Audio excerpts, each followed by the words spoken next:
بیشتر امیر ممالک میں آئے دن سوشل میڈیا پر یہ دیکھا جاتا ہے کہ لوگ بڑی تعداد میں خوراک کو پھینک رہے ہیں۔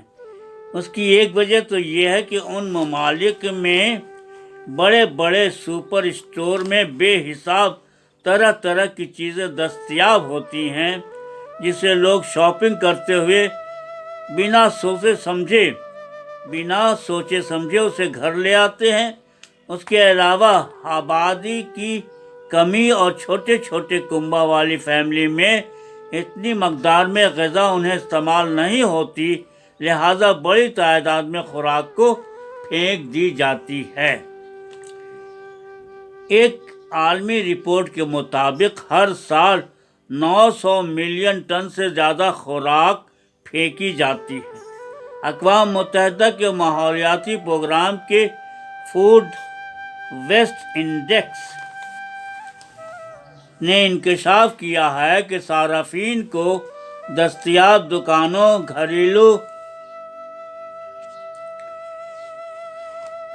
گھریلو اور ریسٹوران کے 17% کھانے سیدھے کوڑے دان میں پھینک دیے جاتے ہیں۔ تاہم حیران انگیز طور پر برطانیہ میں ایک لاک ڈاؤن کی وجہ سے کم غذا کوڑے دان میں پھینکی گئی۔ رپورٹ میں یہ بھی کہا گیا کہ ممکن ہے اس کی ایک وجہ لوگوں کی اچھی سوچ اور حالات کے مد نظر ایسا ہوا ہو۔ ایسا قیاس کیا جا رہا ہے کہ اس سال کے آخر میں عالمی آب و ہوا اور حیاتیاتی تنوع کانفرنس سے پہلے زیادہ تر ممالک پر دباؤ ڈالا جائے گا کہ 2030 عیسوی تک خوراک کو ضائع کرنے کو آدھا کیا جائے۔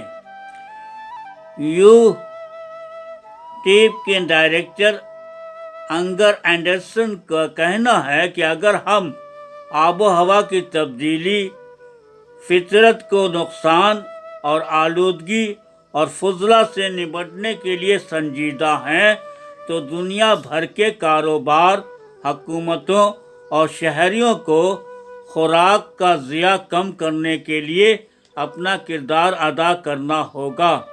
ماہرین کا کہنا ہے کہ کھانے کا ضیاع کم کرنے کے لیے اپنے حصے کی منصوبہ بندی کریں اور صحیح مقدار میں چیزوں کو خریدیں۔ فریج کو زیادہ ٹھنڈا نہ کریں۔ کھانے کی تاریخ اگر گزر چکی ہے تو اسے فریزر میں رکھ دینا چاہیے۔ ان باتوں کا احساس برطانیہ میں لاک ڈاؤن میں ہوا، لیکن ایسا اندیشہ ہے کہ لاک ڈاؤن ختم ہونے کے بعد خوراک کا ضیاع بڑھ جائے گا۔ ریپ ریسرچ کے مطابق اگر صرف وہی کھانا خریدا جائے جس کی ضرورت ہے تو برطانیہ میں اوسطاً ہر گھرانہ ہر سال 700 پاؤنڈ کی بچت کر سکتا ہے۔ ریپ کی اس تحقیق کے مطابق لاک ڈاؤن کے دوران اسٹوریج کوکنگ نے 2019 عیسوی کے مقابلے میں لوگوں کے کھانا ضائع کرنے کی سطح کو 22% کم کر دی۔ لیکن ریپ چیریٹی نے یہ بھی کہا ہے کہ تازہ ترین بصیرت سے پتہ چلتا ہے کہ جب ہم لاک ڈاؤن سے نکلیں گے تو غذا ضائع کرنے میں اضافہ کا امکان ہے۔ ایک رپورٹ میں یہ بھی انکشاف کیا گیا ہے کہ کوڑوں سے مرنے والوں میں زیادہ وزن والے افراد کی تعداد زیادہ ہے۔ کوڑوں سے برطانیہ اور امریکہ میں زیادہ وزن رکھنے والے افراد میں موت کی شرح سب سے زیادہ ہے۔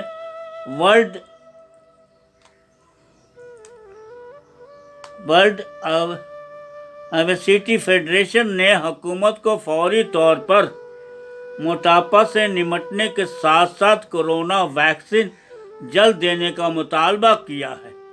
ورلڈ اوبیسٹی فیڈریشن کی رپورٹ کے مطابق دنیا بھر میں کووڈ سے ہونے والی 25 لاکھ اموات میں زیادہ تر لوگوں کا وزن زیادہ یا موٹاپا تھا۔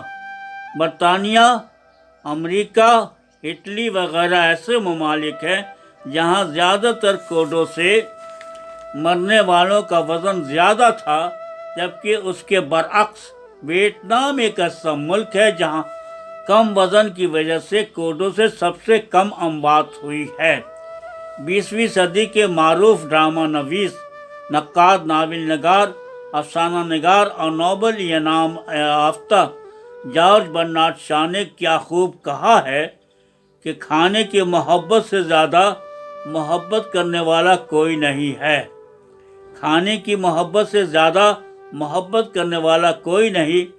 میں جارج برنارڈ شاہ کی اس بات سے اتفاق کرتا ہوں کہ کھانے کی محبت ایک ایسی محبت ہے جس کا مجھے اعتراف ہے، کیونکہ میں نے دنیا بھر کا سفر کیا ہے اور ان ممالک کی غذاؤں کے ذریعہ میں وہاں کی تہذیب اور ثقافت سے اچھی طرح متعارف ہوتا ہوں۔ خوراک کی اہمیت اور اس کے ضائع ہونے کی موضوعات اور موٹاپے کے حوالے سے جو بات آج ہم نے آپ تک پہنچائی ہے، مجھے امید ہے کہ ہم سب غذا کی اہمیت کو سمجھتے ہوئے اسے خواہ مخواہ ضائع کرنے سے گریز کریں گے۔ اس طرح ممکن ہے دنیا میں بڑھتی ہوئی آلودگی سے ہمیں اور آپ کو کچھ حد تک نجات ضرور ملے۔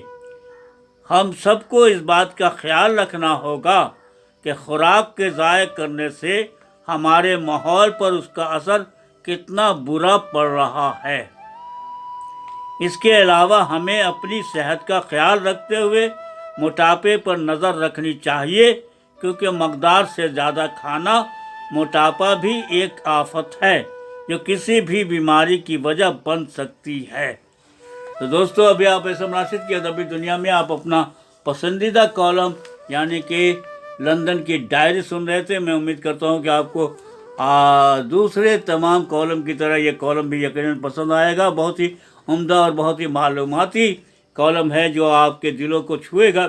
یقیناً ہم لوگ سب اپنے طور پر یہ کوشش میں لگے رہیں گے کہ کسی قسم کا خوراک کا ضائع نہ ہو اور کم سے کم اتنی خوراک کھائی جائے جو صحت کے لیے ضروری ہے، اور خواہ مخواہ اپنے وزن کو بڑھا کر کے اپنا نقصان نہ کیا جائے، اور ملک کا اور وطن کا خیال رکھا جائے، دنیا کا خیال رکھا جائے۔ تو دوستو، میں امید کرتا ہوں کہ آپ کو یہ کالم ضرور پسند آیا ہوگا۔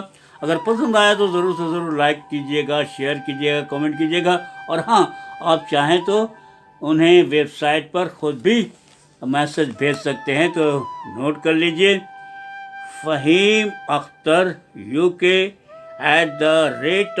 @yahoo.com.uk۔ دوسرا ہے www.fahimakhtar.com۔ تو دوستو، اجازت دیجیے، ہم پھر ملیں گے آپ کے اپنے اسی پروگرام میں جس کا نام ہے احسن راشد کی ادبی دنیا، اور اسی طرح پھر ملاقات ہوگی اگلے سنڈے اسی طرح ایک خوبصورت سے کالم کے ساتھ، جس کا آپ بے صبری سے انتظار کرتے ہیں، جس کے خالق ہے یعنی کہ کالم نگار ہیں جناب فہیم اختر۔ تو دوستو، اجازت دیجیے، اللہ حافظ۔